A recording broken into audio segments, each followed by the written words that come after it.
October 15, 1959, Munich. At 13:05, emergency responders recorded the sudden collapse of Stepan Bandera in the stairwell of a quiet apartment building. Doctors called it heart failure. Police closed the case within 2 days. 2 years earlier in the same city, another Ukrainian exile, Lev Rebet, had died the same way. Same collapse, same diagnosis, same conclusion, natural causes. In 1962, a German court uncovered the truth. Both men had been killed with a KGB-engineered cyanide aerosol pistol, a weapon designed to leave almost no trace. The assassin carried out 2 invisible killings, and then disappeared. How was this possible, and why did no one see it at the time? In the spring of 1945, as the Second World War ended in Europe, the Soviet Union moved rapidly to consolidate control over newly acquired Western territories. NKVD and MGB reports from the late 1940s record 153,000 arrests and deportations in Western Ukraine between 1944 and 1952 as part of what Soviet internal documents termed bandit suppression operations. The principal Soviet organs involved were the NKVD and MGB local directorates, later restructured into Republican branches of the KGB. These security services maintained extensive networks of informants, interrogation centers, and deportation mechanisms throughout the Lviv region and surrounding oblasts. The infrastructure of control was comprehensive. Secret police offices in every district center, militia checkpoints on major roads, informant networks penetrating village communities, and special operational groups dedicated to hunting underground resistance fighters. By 1948, the NKVD operated 47 district offices in western Ukraine alone, each staffed with interrogation specialists and supported by mobile operational units. The targets were members and sympathizers of the Organization of Ukrainian Nationalists and the Ukrainian Insurgent Army. In Soviet internal reports, these groups were characterized as bourgeois, nationalist, terrorist, and foreign-backed movements. Soviet security assessments portrayed these organizations as instruments of Western intelligence services, particularly American and British agencies seeking to destabilize Soviet control. Internal memoranda estimated that between 15,000 and 30,000 active resistance fighters remained operational in the Western oblasts as late as 1950. Soviet internal memoranda from this period defined émigré leaders abroad as a strategic ideological threat.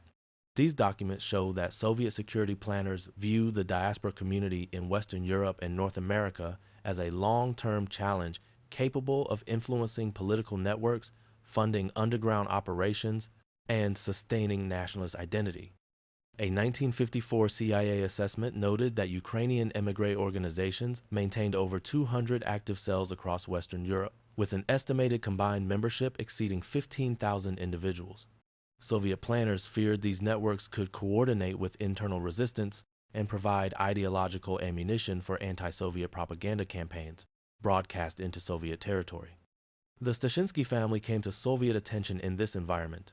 The family had a rural background near Lviv in the village of Barshchevitz. Several relatives were linked to nationalist sympathies, either through documented participation in resistance activities or through association with known OUN members. The arrest of family members provided the leverage that would later be used to secure cooperation. This pattern of collective responsibility holding entire families accountable for individual actions was standard NKVD practice designed to create networks of compromised individuals who could be manipulated through fear. Public Soviet propaganda claimed that the Western regions had been pacified by 1947. Internal security statistics showed continuing resistance and active underground structures well into 1955. Monthly reports from regional NKVD offices documented ongoing armed encounters, arrest of underground printing press operators, and discoveries of weapons caches. The contradiction between public claims and operational reality created persistent demand for human intelligence assets who could penetrate remaining nationalist networks. One minor arrest in 1950 would unexpectedly open a new chapter in Soviet covert operations. A 1950 internal security note records Bohdan Stashynsky's arrest for traveling without a valid ticket to Lviv. The file shows his release after agreeing to cooperate as an informer. File classification: Agent Informant, Reliability Grade B.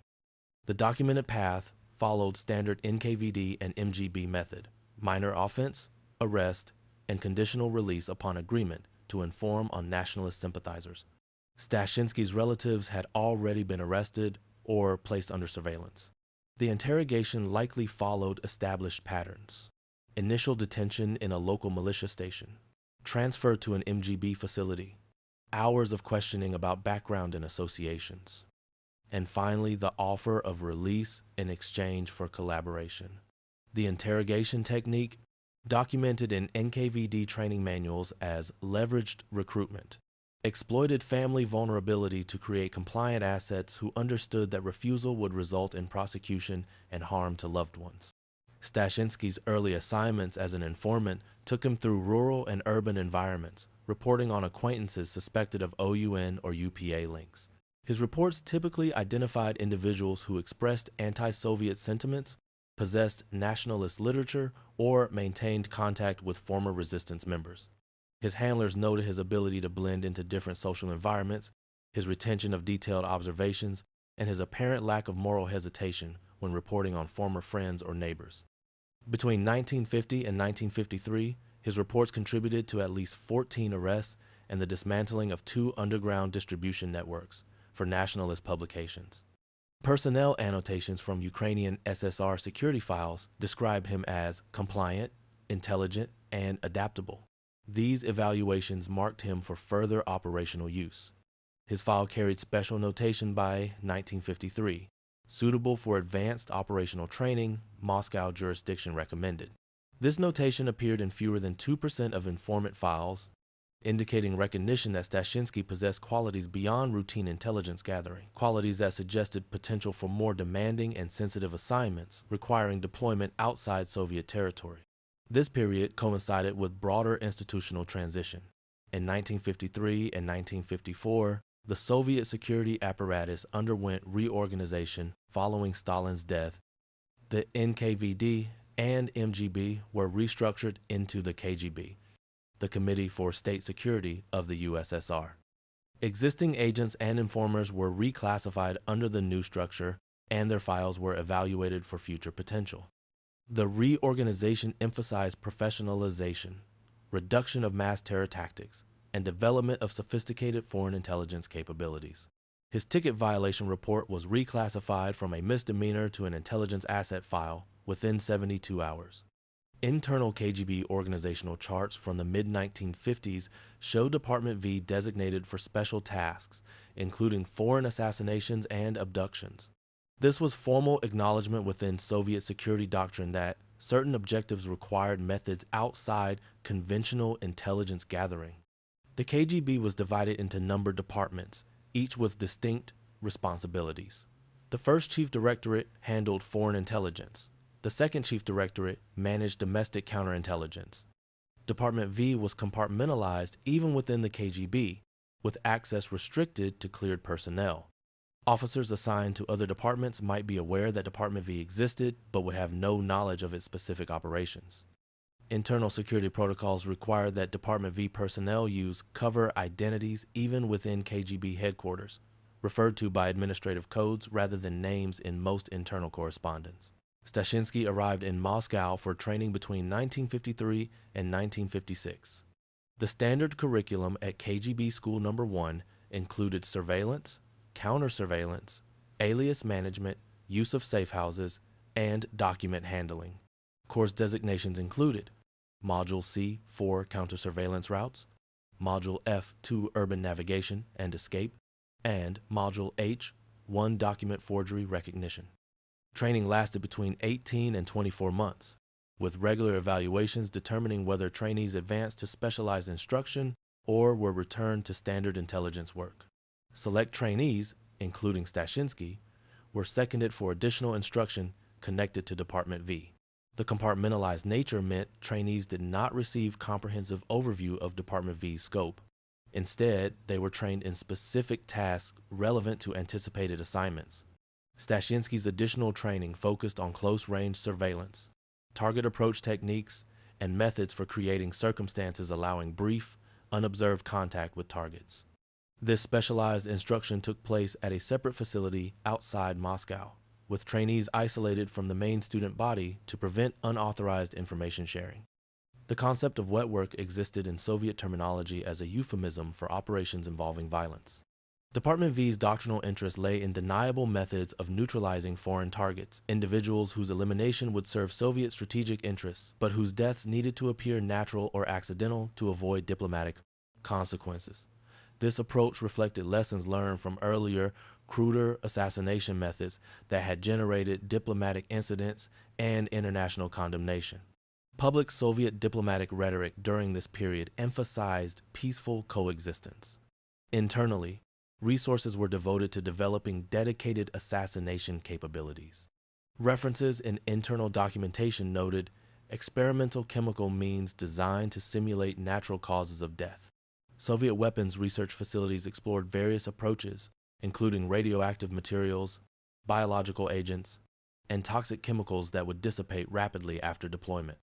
One prototype shown to trainees had no official designation. It appeared only in handwritten laboratory notes. Trial records describe the weapon as a single-barrel aluminum air gun, firing a glass ampule containing liquid cyanide through a mesh, generating a fine lethal spray. Development occurred at KGB weapons laboratories in Moscow between 1955 and 1957.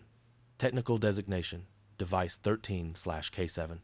The documented design included an aluminum body for lightweight, compressed air propulsion to avoid gunpowder residue, glass ampules containing hydrogen cyanide, and effective range of approximately 1 meter. The compressed air mechanism used a cylinder pressurized to 8 atmospheres, sufficient to puncture the glass ampule and propel the solution through a fine mesh screen that atomized the liquid. The weapon measured 18 centimeters in length and weighed 170 grams when loaded, making it easily concealable in a folded newspaper, briefcase, or coat pocket. The physiological mechanism involves inhibition of cellular respiration. Hydrogen cyanide binds to cytochrome oxidase, preventing cells from utilizing oxygen, leading to metabolic shutdown. Lethal concentration. 300 parts per million causes unconsciousness within 30 seconds and death within 90 seconds. Victims experience symptoms closely resembling sudden cardiac death, collapse, loss of consciousness, cessation of breathing, and cardiac arrest. Medical personnel, without prior suspicion of poisoning, would naturally assume heart failure, particularly in victims over 40 years of age. Internal KGB criteria for ideal assassination tools emphasize concealability, deniability, and compatibility with Western forensic standards of the 1950s. The aerosol pistol met all requirements. Additionally, hydrogen cyanide dissipates rapidly from human tissue, making post-mortem detection difficult unless toxicology tests are performed within hours. Western forensic medicine in the 1950s rarely conducted comprehensive toxicology on apparent cardiac deaths, especially when victims had no history suggesting poisoning and showed no external signs of trauma. Training procedures included target approach drills, safe handling of ampules, and rehearsals using animals. Operatives practiced the precise distance required for effective dispersal. The training emphasized holding breath during discharge and immediately moving away from the dispersal zone. KGB instructors used dogs as test subjects to demonstrate the weapon's effectiveness. These demonstrations also served to desensitize operatives to the act of killing, ensuring they would not hesitate during actual operations. Department V integrated the weapon into operational doctrine for use against émigré political figures in Western Europe. The weapon's deployment required close-range access, demanding sophisticated surveillance and cover management. Operational planners calculated that the weapon's advantages, silence, lack of ballistic evidence, and rapid toxin dissipation outweighed the risk of close approach if surveillance and timing were properly managed. Test reports concluded that, if deployed correctly, the device would leave investigators with no more than an unexplained sudden collapse on a death certificate. Laboratory notation added, optimal deployment environment, enclosed stairwells with poor ventilation, extended exposure concentration. Munich police documents registered the death of Lev Rebet, a 45-year-old Ukrainian political writer, as a sudden collapse on the staircase of his office building on October 12, 1957, time of incident, between 7:50 and 8:05 in the morning. No sign of external violence. Lev Rebet held significant role as political theorist and editor within the Ukrainian émigré community. He contributed to journals analyzing Soviet policy, promoting Ukrainian national identity, and maintaining organizational ties among displaced populations. Soviet security classified him as ideological threat due to his articulate criticism and influence within intellectual circles. His writings appeared in multiple Ukrainian language publications distributed across Western Europe and North America, reaching an estimated readership of 50,000 individuals.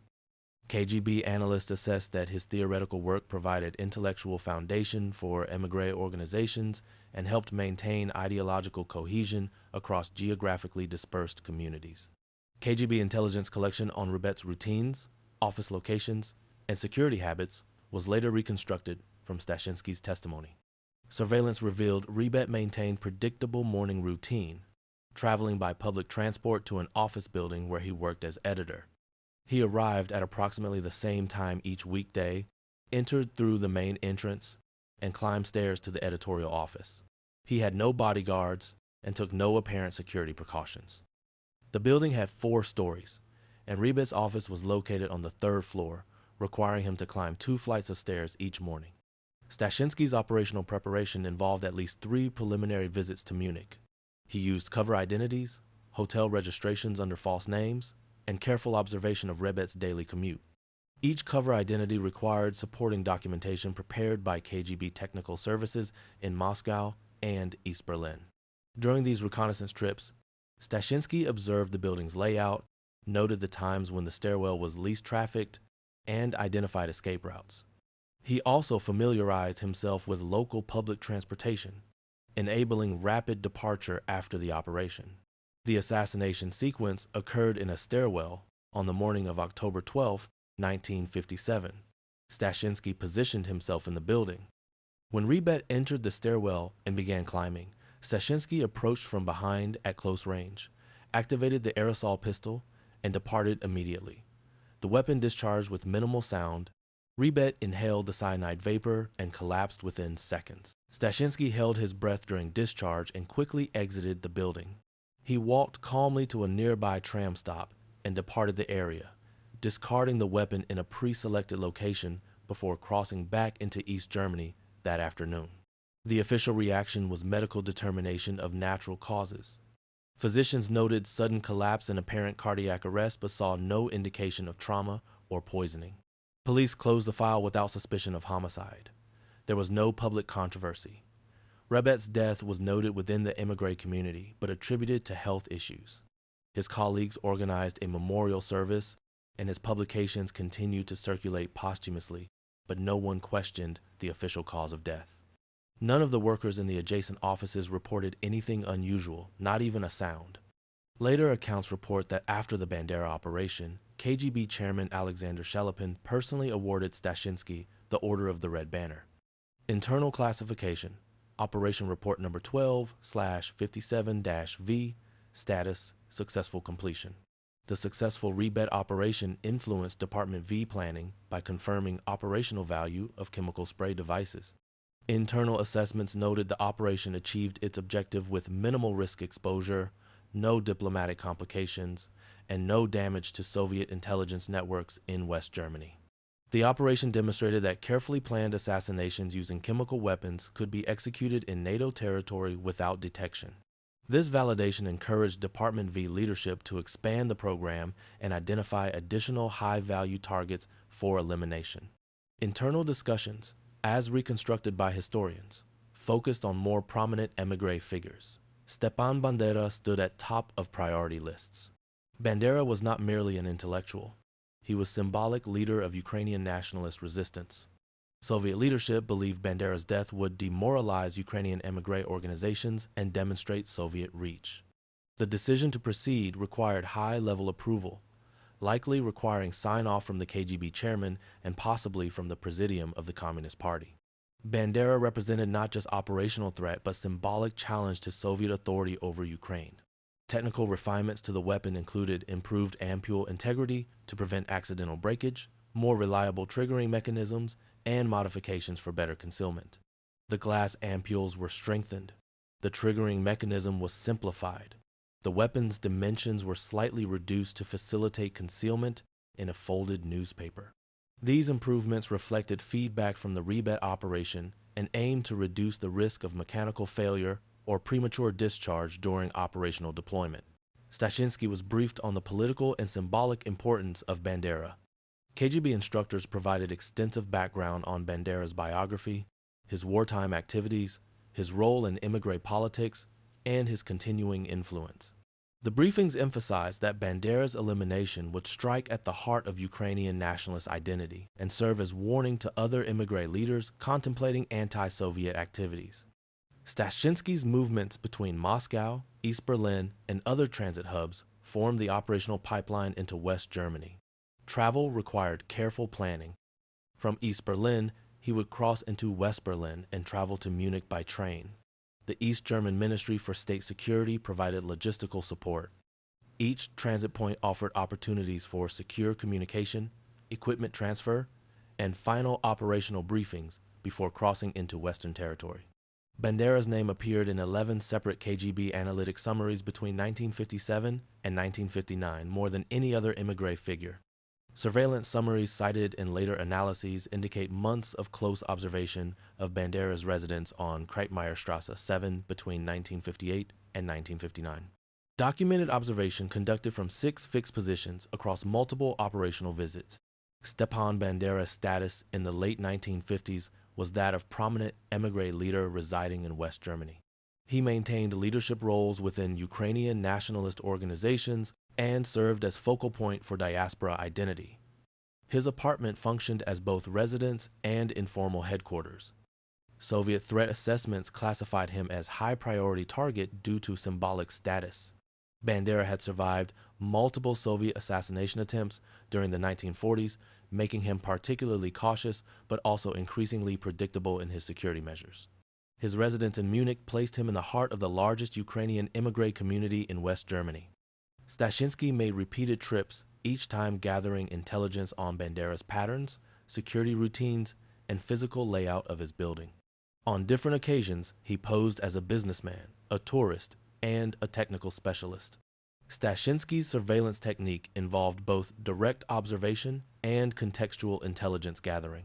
He spoke with shopkeepers, observed traffic patterns in the neighborhood, and identified the routines of Bandera's neighbors to determine when the building would be least occupied.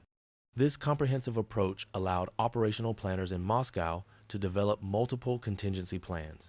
The surveillance data established typical entry times, security routines, and limited physical protection around Bandera. Unlike some émigré figures who maintained security details, Bandera followed predictable patterns.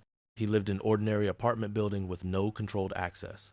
The building's entrance was unlocked during daytime hours. Bandera typically returned home in early afternoon after morning errands.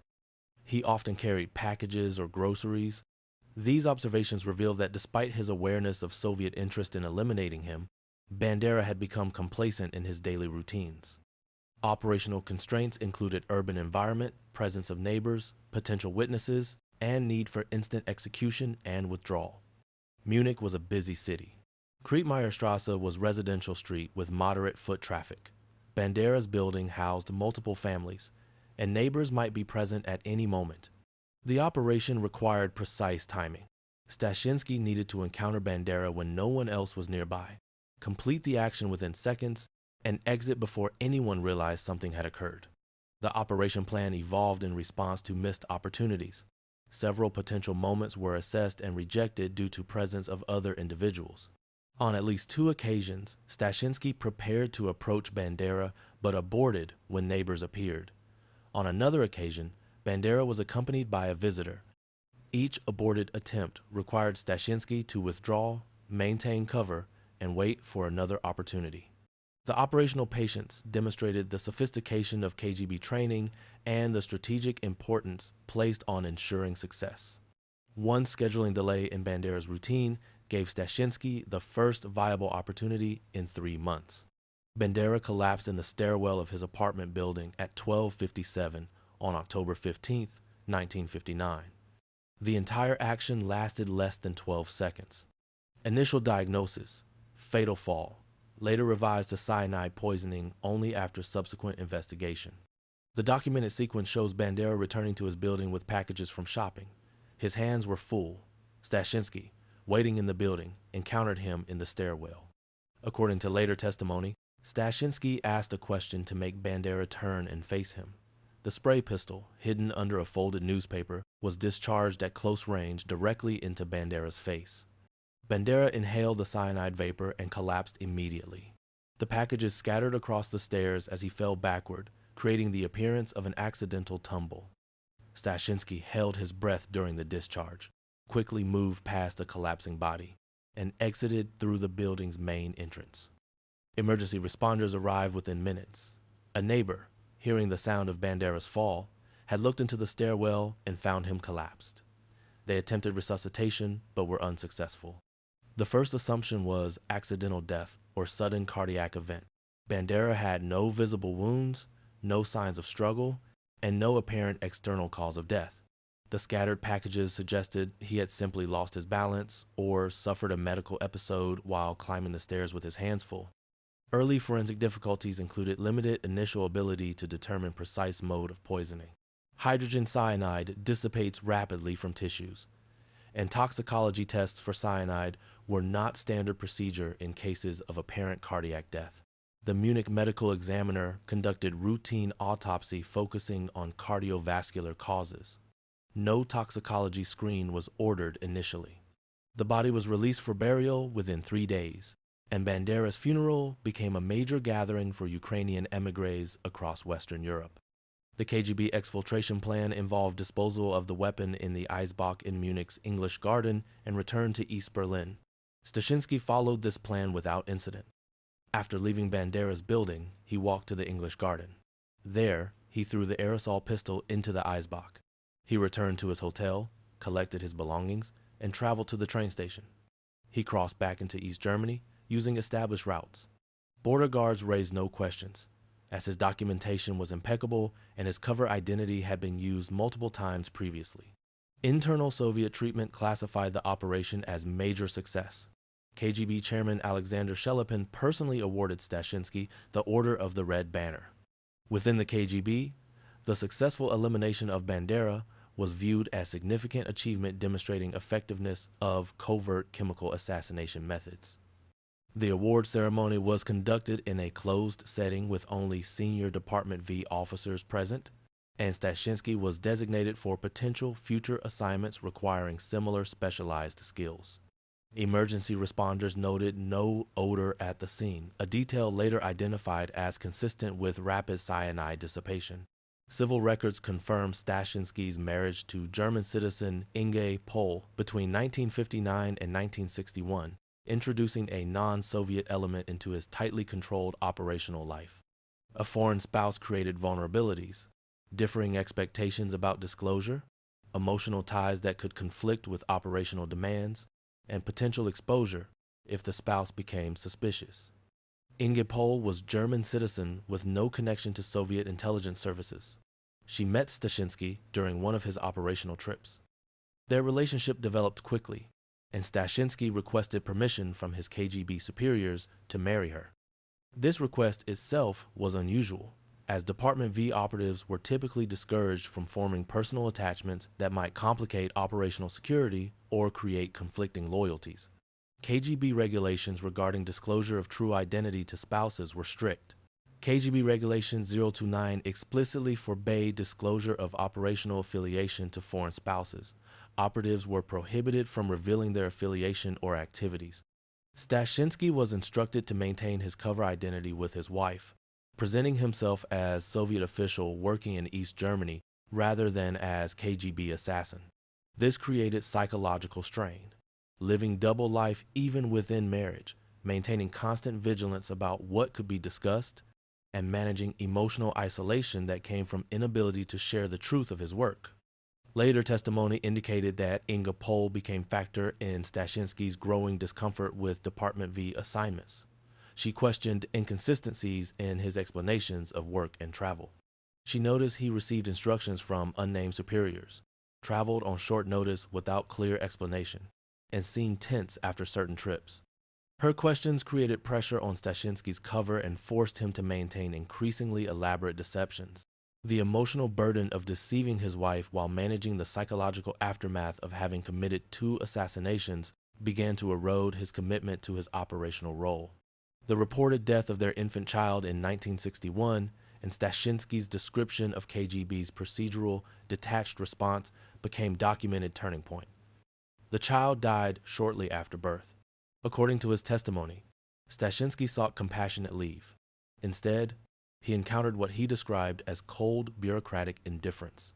KGB supervisors showed no empathy and treated the death as logistical inconvenience. They denied extended leave and warned him that emotional instability could compromise his usefulness. This response crystallized his sense of being viewed as expendable asset rather than valued individual. These events eroded his loyalty and heightened his fear of being eliminated as liability. Stashynsky later testified he became aware of cases where operatives who showed signs of unreliability had been quietly removed. The combination of personal grief, marital strain, moral discomfort, and fear created psychological crisis. He began to consider options that would have been unthinkable earlier in his career: defection to the West. The decision to defect represented not sudden impulse, but gradual erosion of loyalty over months of internal conflict. The personnel file first used the term unreliable tendencies in July 1961, a warning sign in KGB terminology. Western records show unusual spike in crossings from East to West Berlin in the days immediately preceding the sealing of the inner-city border on August 13, 1961. Among those crossings was Stashynsky and his wife. The broader context involved escalating tensions. Soviet and East German authorities had decided to close sector borders to halt the flow of refugees. The construction of the Berlin Wall was imminent. East German security services had been preparing for months. Rumors circulated that something significant was about to happen. The flow of refugees increased dramatically in early August as East Germans sought to escape before the anticipated closure. Stashynsky, with access to classified intelligence, understood that the window for escape was closing rapidly. Stashynsky and his wife used travel authorizations and pre-existing mobility to plan their escape. As KGB officer, he had access to intelligence about the planned border closure. He realized that if he did not defect immediately, he would be trapped with no possibility of escape. His wife, aware of his increasing distress and dissatisfaction, agreed to leave. They prepared carefully, avoiding any behavior that might alert KGB surveillance. They packed minimal belongings to avoid suspicion, destroyed documents that might reveal their intentions, and planned their crossing for time when border controls would be routine rather than heightened. Their crossing into West Berlin occurred on August 12th and 13th, 1961. They traveled to Friedrichstrasse crossing point, presented their documents, and crossed without incident. Once in West Berlin, they made prompt contact with Western authorities. Stashynsky approached American CIA officers stationed in West Berlin and identified himself as KGB officer requesting asylum. This immediate self-disclosure was critical to establishing his bona fides and distinguishing himself from potential double agents or provocateurs. He provided his operational code name and offered to disclose details of recent KGB operations as proof of his identity. Initial interrogation reports noted his admission to the killings of Rebet and Bandera and disclosure of weapon design and operational details. Western intelligence officers conducted extensive debriefings over several weeks. Stashynsky provided comprehensive information about Department V's organization, methods, and capabilities. He drew diagrams of the aerosol pistol, explained how it functioned, and provided details about effects of cyanide poisoning. He named his superiors, including KGB chairman Alexander Shelepin. These debriefings yielded intelligence of extraordinary value, confirming Western suspicions about Soviet assassination programs and providing technical details that allowed counterintelligence services to identify potential future threats. His diagram of the weapon matched the internal KGB schematic later found in defector archives. The trial took place at the Federal High Court in Karlsruhe from October 8th to 19th, 1962. Trial duration, 12 days, with 47 hours of testimony. The trial transcript spans 387 pages. For the first time, a Western court heard detailed technical testimony on the construction and use of a KGB poison gun. The legal framework involved prosecution for murders of Rebet and Bandera, and need to assess both personal guilt and state responsibility. German law recognized superior orders as potential mitigating factor, but not as complete defense. The defense argued that Stashynsky was a subordinated instrument of state policy who lacked genuine moral autonomy. The prosecution contended that regardless of coercion, Stashynsky had personally carried out the killings and bore criminal responsibility. The court faced the challenging task of balancing individual accountability with recognition of the coercive power of totalitarian state structures. Forensic re-examinations confirmed hydrogen cyanide as cause of death in both cases.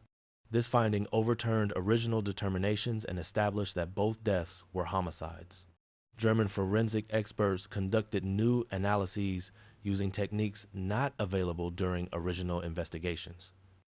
The presence of cyanide was confirmed through chemical analysis. These findings provided physical evidence necessary to corroborate Stashynsky's testimony and transform what had been closed cases into proven murders. The forensic work demonstrated advances in toxicology that would subsequently become standard in suspicious death investigations. Stashynsky's testimony provided detailed information about weapon components, training, mission orders, and reporting lines back to KGB leadership. He spent several days on witness stand, describing his recruitment, training in Moscow, design and function of aerosol pistol, and step-by-step execution of both operations. International media representatives attended. 23 journalists from 12 countries documented the proceedings. His testimony was remarkably consistent across multiple days of questioning, lending credibility to his account and demonstrating that he was providing truthful information rather than fabricated intelligence designed to mislead Western authorities. The court's characterization was not as independent killer, but as subordinated operative under coercive state control. The judgment noted use of family threats, institutional pressure, and absence of personal motive. Stashynsky had executed orders under a system that offered no realistic possibility of refusal. The court acknowledged that his family members had been held hostage to his compliance, that he had been trained and conditioned to follow orders without question, and that refusal would have resulted in his own death and likely persecution of his relatives. The sentence was 8 years in prison, weighed against his cooperation and acknowledgement of sustained pressure from Soviet security organs. This was significantly less than life imprisonment that would typically accompany double murder convictions. The court emphasized that primary responsibility lay with the Soviet state and specifically with KGB officials who had ordered the killings. Stashynsky was sentenced for his direct participation, but was recognized as having been coerced and manipulated by powerful state apparatus. For the first time, a Western court recorded the exact chain of command for a Soviet assassination. Prison records confirmed Stashynsky's release in 1966. Last confirmed public reference, 1970 to 71. Subsequent open sources are fragmentary and indirect. The documented facts include completion of most of his sentence, release under conditions not fully disclosed, and withdrawal from public life. Stashynsky served approximately 4 years before being released. The early release likely reflected good behavior and ongoing cooperation with Western intelligence services. His departure from prison was not publicized. West German authorities provided no official statement regarding his whereabouts or plans. The secrecy surrounding his release reflected concerns about Soviet retaliation and the need to protect Western intelligence methods used in managing high-value defectors. Available evidence indicates Western services facilitated change of identity and relocation to protect him from potential retaliation. KGB practice included long-term pursuit of defectors. Western intelligence assessments concluded he faced substantial risk if his location became known. Protecting Stashynsky required complete erasure of his trail, including new documentation, relocation to region with no Soviet intelligence presence, and ongoing monitoring. The protective measures likely involved creation of entirely new identity, including fabricated personal history, employment records, and social connections designed to withstand scrutiny. Later reports mention possible residence in South Africa or North America, but these are unconfirmed. Occasional references appear in intelligence literature suggesting Stashynsky was relocated to South Africa under new identity. Other sources mention North America. None provide specific locations, dates, or verifiable details. The lack of confirmation suggests that Western intelligence services successfully protected his new identity. Journalists and researchers who attempted to locate him in subsequent decades found no trace, indicating that the protective measures implemented were comprehensive and effective. From intelligence and security standpoint, continued concealment of his whereabouts would be necessary. Stashynsky possessed detailed knowledge of Department V operations, and his survival depended on remaining invisible. Beyond his personal safety, maintaining his concealment protected Western intelligence sources and methods. Revealing his location might expose protective measures used by Western services, potentially compromising other defectors or intelligence operations. The decision to keep him hidden reflected both humanitarian concern for his safety and pragmatic intelligence considerations. After 1971, his name appears only in footnotes, never again as a living person. Later analyses of KGB operations, including those based on the Mitrokhin archive and post-Soviet publications, confirmed that targeted killings of political opponents abroad formed a defined component of Soviet security doctrine. The Stashynsky case provided Western services with rare, detailed insight into Department V's organization, methods, and technological tools. Prior to his defection, Western intelligence had suspected Soviet involvement in certain émigré deaths but lacked concrete proof. Stashynsky's testimony provided that proof, along with technical details about weapons, training methods, operational planning, and command structures. This information allowed Western counterintelligence agencies to identify vulnerabilities in their protection of émigrés and defectors, to recognize patterns that might indicate Soviet assassination attempts, and to develop countermeasures. This information affected Western evaluation of sudden or unexplained deaths among political exiles and defectors, leading to more rigorous forensic and intelligence reviews. Cases previously closed as natural causes were reopened. Security services implemented enhanced protection protocols for high-risk individuals. Western intelligence agencies began sharing information about suspicious deaths more systematically. The recognition that Soviet services used chemical weapons prompted development of detection methods and protective equipment. This represented a fundamental shift in how Western services assess threats to individuals under their protection. The aerosol pistol fits within broader history of covert chemical assassination systems. The 1978 assassination of Bulgarian dissident Georgy Markov using ricin-tipped umbrella demonstrated that Soviet bloc services continued to develop creative delivery mechanisms. The 2006 polonium poisoning of Alexander Litvinenko showed that even decades after the Cold War, assassination by exotic means remained a tool of state policy. The Stashynsky case established precedent for recognizing state-sponsored assassination as component of Cold War competition, and provided template for investigating suspicious deaths potentially linked to hostile intelligence. Services. The doctrinal implication was recognition that state actors could engineer deaths designed to evade normal investigative patterns in peacetime. This understanding forced revisions to assumptions about limits of covert action and security risks faced by individuals living under Western protection. Intelligence services recognized that providing asylum was insufficient. Defectors and émigrés required active protection, ongoing surveillance detection, and rapid forensic response to any suspicious medical events. The concept of plausible deniability, creating deaths that appeared natural, became understood as deliberate strategic choice rather than mere operational convenience. The historical significance of the Karlsruhe judgment lies in its documented acknowledgement that these operations were carried out by order of a sovereign state, not by rogue individuals. The court's explicit identification of Soviet officials as politically responsible represented legal and diplomatic milestone. It established public record that the Soviet Union employed assassination as instrument of policy. This record would be cited in subsequent diplomatic disputes, legal proceedings, and historical assessments of Soviet behavior during the Cold War. In the long record of Cold War confrontation, the case of Bohdan Stashynsky stands as one of the clearest documented links between a single concealed weapon, two seemingly ordinary deaths, and a systematic state policy of covert assassination.